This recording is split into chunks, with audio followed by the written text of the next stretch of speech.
What is up, guys? I know it's been a little bit. It's been about, like what, 2 weeks? Maybe? When was E3? E3 was not this past week, but the week before that, I believe. So yeah, it's been about a week and a half or so. The whole E3 thing has died down, sort of. People are still pissed about Nintendo and Metroid and Animal Crossing and all that. If you watched my E3 videos, I always get a little more excited over Nintendo stuff just because I do like Nintendo stuff. Nintendo's what I grew up with. I like their style of games most of all. So I do get excited for stuff, and especially for stuff that I've been playing for a while. Like I got really excited for Mario and Luigi Paper Jam because I'm a big fan of Paper Mario. Been playing Paper Mario since day one on the N64, and I hated Sticker Star. I haven't even beat Sticker Star, to be honest. It's like my least favorite 3DS game. I don't know if I'll ever go around to beating it. Maybe one day. I just did not like Sticker Star. Mario and Luigi, love Mario and Luigi. Played every game since Superstar Saga on the Game Boy Advance. I haven't beaten Dream Team yet, but I have beaten the other three. I really love Mario and Luigi, and I've been playing Mario RPGs since Super Mario RPG Legend of the Seven Stars on Super Nintendo way back in the 90s. So it's Mario RPGs is something I really like. I've always liked Japanese RPGs a lot, and I've always loved Mario. Obviously, the first game I ever played was Super Mario Bros. 3 on the NES. So Mario and Japanese RPGs go sort of hand in hand for me, so I'm always really excited when a new one comes out. But I didn't expect for there to be a crossover of Mario and Luigi and Paper Mario. I knew there was rumors of a new Paper Mario, sort of. There has been for a while, but I wasn't expecting it to be a 3DS collaboration of both series. Like that was like it surprised me more than anything because out of everything, like it was the last thing like on the list. Like it's something I couldn't even think of. Like I would never think of. Okay, let's take two Mario RPG series and combine them. Like I wonder how they're gonna do that. Like I mean I know it's Mario, so there's not an actual defined timeline like Zelda, but I'm just wondering how they're gonna have like two Mario's and do these universes while still being in the same. Like I don't know. It's gonna be weird, but it's gonna be awesome. But yeah, as you see, I got excited for that. I got excited for a lot of stuff. Metroid Prime Federation Force, it looks really good. Looks really good. Granted, I still need to play a little more of the Metroid games. I own them all except for Zero Mission. I'm actually waiting for Zero Mission to get released on the Wii U Virtual Console here in North America. Japan and Europe got it. I don't know what's taken North America so long. Nintendo of America is doing some weird crap nowadays. That's one thing I will agree on when it comes to people complaining about Nintendo these days. Is Nintendo of America? I mean, I love Nintendo, I do, but Nintendo of America, um, just we get shit on a lot compared to Europe and Japan. And it's not Reggie's fault. I know people are like, "Oh, Reggie's get Reggie out of there. It's all his fault." No, there are you got to remember something. There are so many people running this company. It's like you compare it to our presidency. Like a lot of people blame like Obama for stuff, or people blamed Bush for stuff. Yet there's just different people in the cabinets, and there's just you can never have one person who is being the all say, basically boss of everything. While they are the main boss who has the final say, they can't do stuff without the approval of other board of directors. That's how any company or anything is run. Just because someone's president doesn't mean that they can go out and say, okay, now we're going to do this and this and this, and you're all going to follow. Like that's just not how things work. So people are like, Nintendo America sucks because Reggie's to blame. That's why he won't bring Mother 3 out here. Get him out of there. It's like, no, it's not his fault. But I do believe that Nintendo America, there are some things going on with them that, I don't know, just makes it weird compared to other territories. Like how we didn't get the new 3DS. Even though I don't really mind that as much, I prefer the XL anyways. I know a lot of people wanted the original new 3DS. That's weird. The way how our Club Nintendo has always been weird compared to the ones, there's lots of stuff I can get into, but I'm not going to. One thing that really did make me mad though was the I can't even think of it. All the collector's editions. Europe and Japan got them. Hyrule Warriors, Japan's got like a Triforce clock or something. Europe's got the scarf. Mario Kart 8 with like the blue shell and everything. Oh, but we got those in North America if you live in New York and we're able to go to the midnight launch of these games in New York City at Nintendo World Store. But for other people in other parts of the country, like me, over here in Michigan, it's like I don't really understand like how that works within the company, but I do know that it's not ready to solve. It's just you can't blame one guy for something that is decided on by a group of people. But as far as some things that America is doing that I feel actually has contributed a lot, one thing being Earthbound Beginnings. That was really good to bring over. Which you really think about it, it's almost next to no cost to bring it over. It was already translated. They had the game pretty much made for English audiences. It was just edit a little, upload it to the Virtual Console, boom, done, instant money. People bought it. I will eventually download it myself, but I think this is going to pave the way for Mother 3. I think the fact that, because they had said the reason they released it was because the sales for Earthbound on Virtual Console for the past 2 years or so were really, really good. So taking that into account and taking into account the press that Earthbound and Mother in general is getting because of things like Lucas being DLC for Smash Brothers and stuff like that, I feel like Earthbound Beginnings is going to create more sales as well. It's going to have good sales, and especially we never had it here, so there's lots of people that have had it. Those people that, once again, they may have never played Earthbound or Mother in general until Earthbound came out a couple years ago on Virtual Console. And now they're like, oh, a new game? Okay, oh, it's a prequel. Let me go and play that. Only a couple bucks to download. Okay, it's very smart they're doing that. And they did it around the same time, actually literally the same day that Lucas came out for Smash Brothers. And again, people playing Smash Brothers, some people are more casual about it, don't know where some of the characters are from. Kind of like the whole Fire Emblem effect that Melee had, where they had Marth and Roy in Melee. No one knew who they were over here in North America, but people were interested. They were like, we want these characters. They did their homework, did their research, found out, oh, there's series that Nintendo has in Japan that we don't have, like Fire Emblem. And that's when Nintendo was like, all right, you know what, we bring it over here. And it was huge. Fire Emblem has become huge. It was touch and go for a little bit, like with Shadow Dragon, I know had some iffy sales, but Awakening really, really took the series, further. And that wasn't because of Japan, that was because of the worldwide fan base that has created from things like Smash Brothers first introducing it to worldwide audiences outside of Japanese shores. And I believe they can do the same thing with Mother. So I believe it's really going to pave the way for Mother 3. Are we going to get Mother 3 before the end of the year? Probably not. Are we going to get Mother 3 before the Wii U is done and over with, before the NX whatever comes out? Probably. That's just my guess. But I really don't know. As far as other stuff from Nintendo of America, I don't know. It's like I said, there's just a lot of stuff, good and bad. But I feel it was really great for Earthbound Beginnings for them to release that. In fact, I'm not actually sure that's Nintendo of America, because I'm not sure if that's out in Europe or not. But anyways, this brings me to a big discussion not a big discussion, but a big point I was trying to make. I feel E3 overall, before anyone is like, oh, you're a Nintendo fanboy, and you like whatever, and you're the reason gaming's dying, and blah. It's like, no. First of all, I loved all three conferences. I really loved all three conferences. I talk a lot of shit. I will personally, even honestly say, when it comes to watching Nintendo conferences, I will talk a lot of shit, and the reason I do that is because I get excited and into the moment. I'll say stuff like, oh yeah, you can have your Final Fantasy VII and blah blah blah, but I'm just talking shit. It's something I need to stop, and I realize that.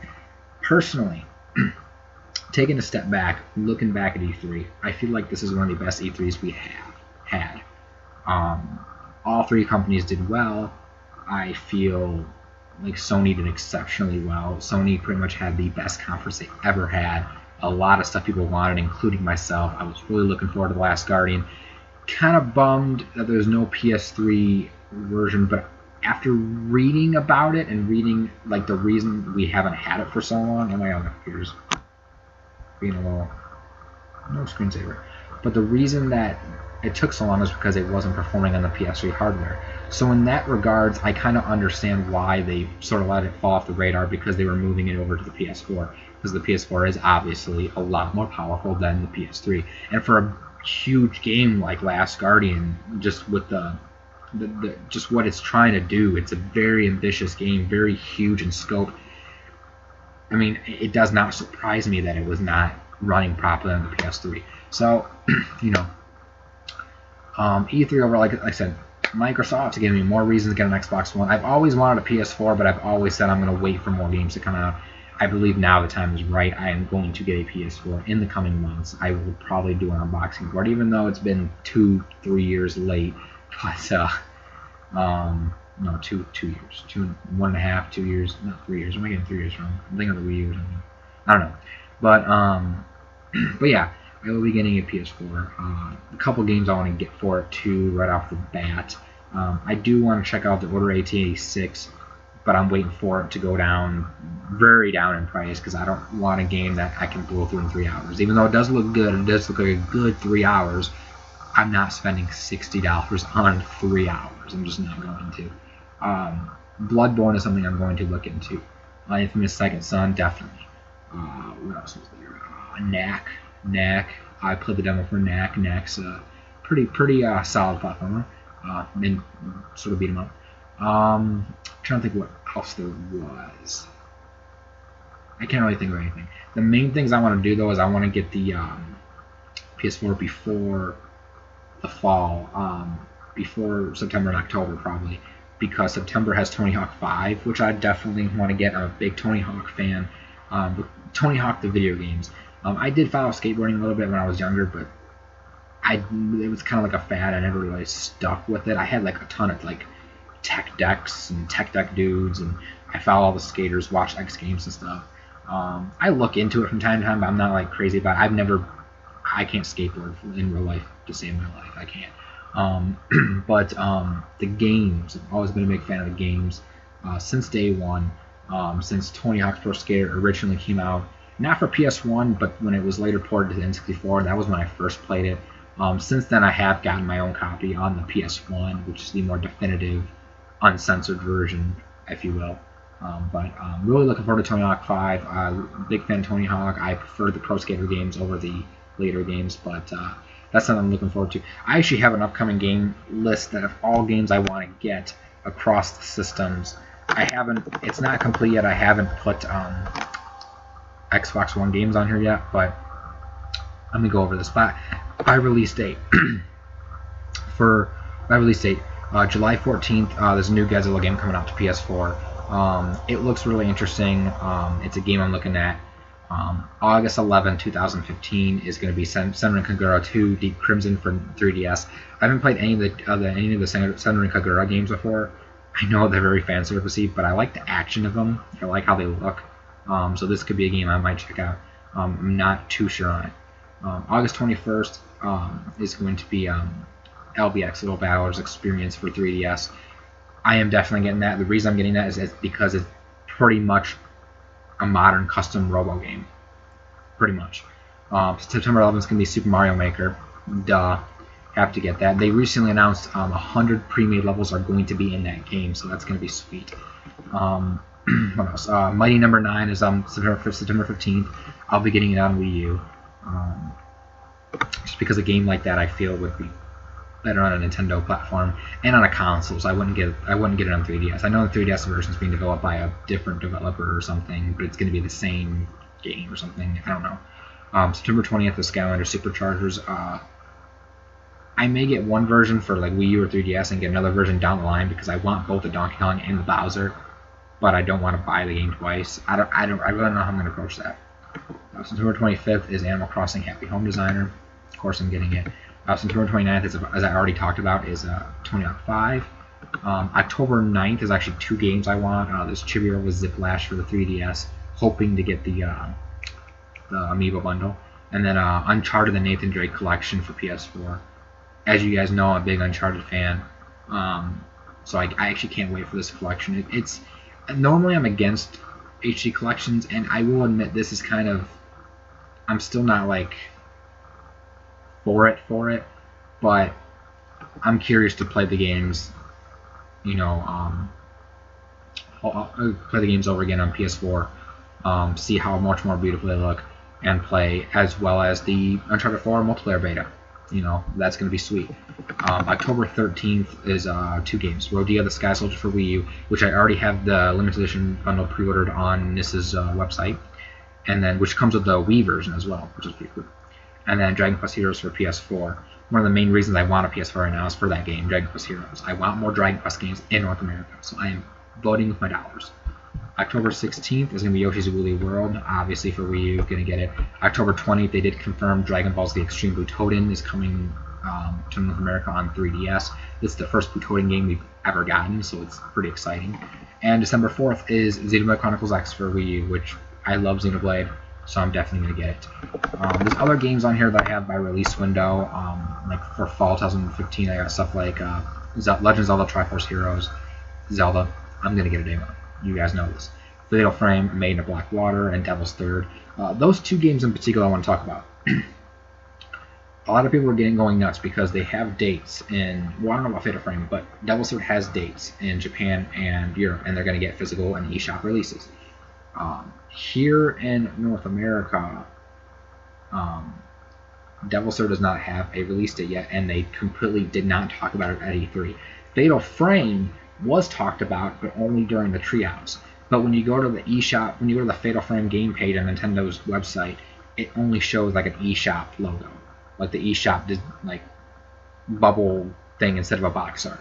So a lot of people are like, "Oh no, there's only going to be there's not going to be any physical copy of Fatal Frame in North America." And same thing for Devil's Third. Like, I know they were talking about how it might have a eShop release as well, but and a lot of people are saying they're no longer going to buy these games because they do not want digital copies.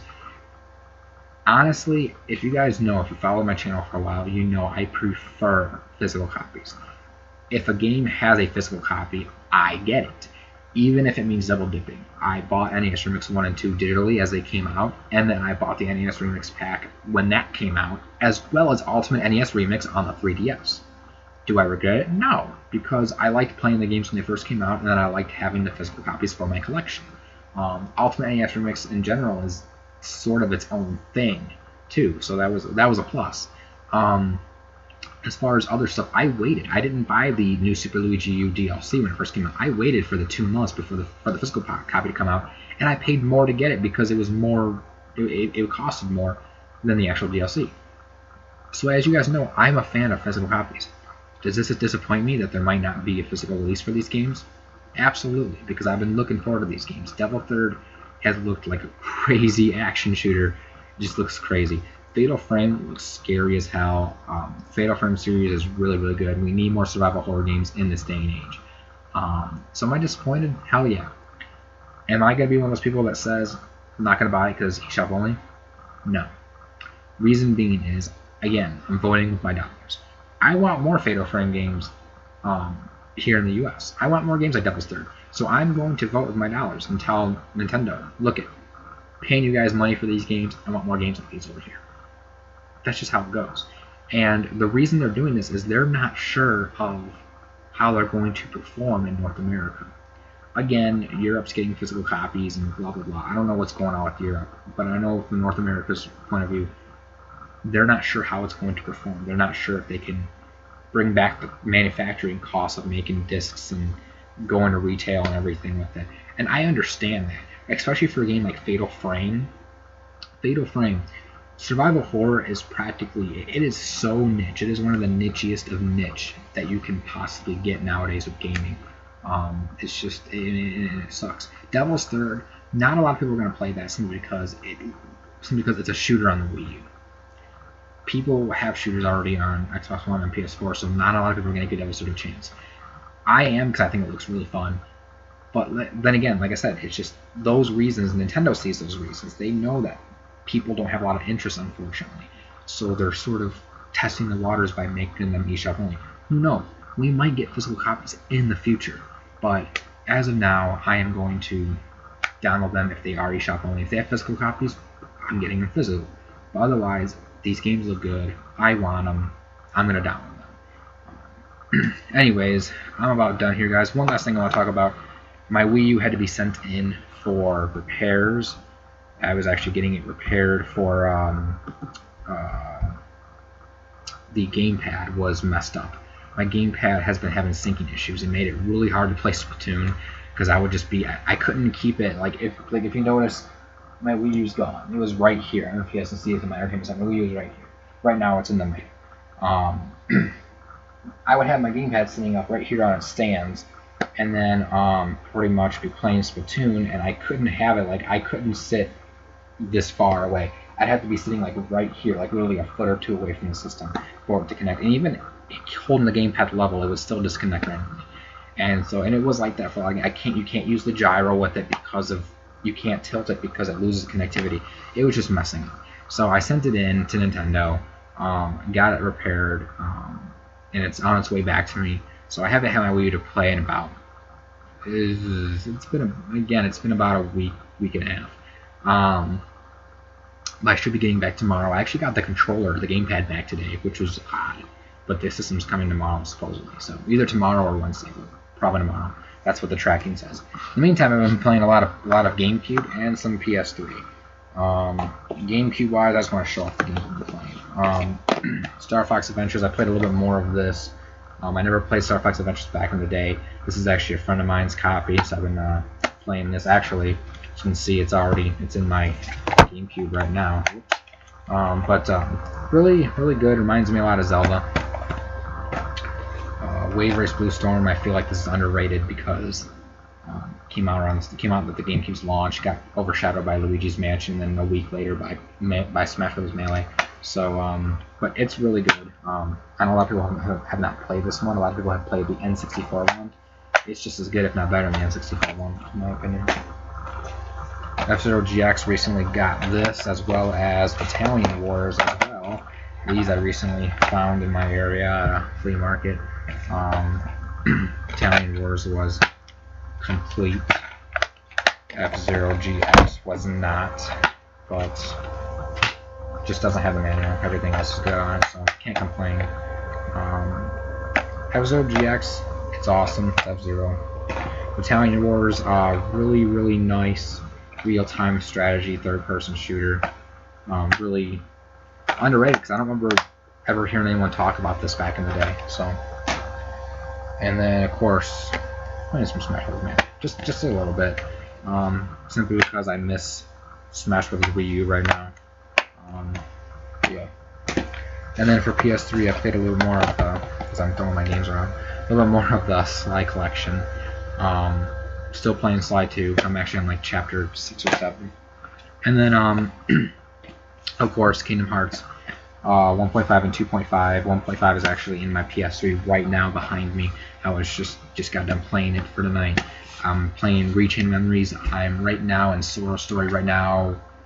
I'm going into Twilight Town. I was actually going to Twilight Town last night, but tonight I just played for a little bit, did some grinding, and found some more hidden rewards rooms for some of the enemy cards and things like that. But after I beat this, I'm going to go back to playing 358 Days Over 2 on the DS because I'm playing all the games in timeline order, and then I will move on to Kingdom Hearts 2 Final Mix, which I'm actually really excited about. But now that I have all the amiibos, when I get my Wii U back, I'm probably going to be checking out Kirby and the Rainbow Curse at long last. I've been waiting to play that game for a while, so it should be pretty good. Oh, I have been playing a little bit of Kirby Canvas Curse for the DS. Other than that, I haven't really been playing much 3DS. Play a game or two here and there. A little bit of Lego City Undercover, The Chase Begins. A little bit of Smash Brothers as usual. I'm always playing Smash Brothers in some way, shape, or form.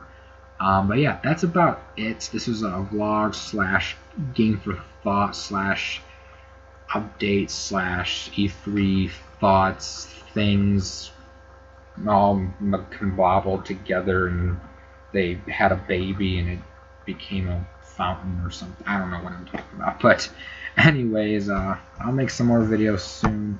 thanks for watching, guys. Thanks for watching if you got this far in this. Oh my god, going on 25 minutes now. So yeah, as always, peace.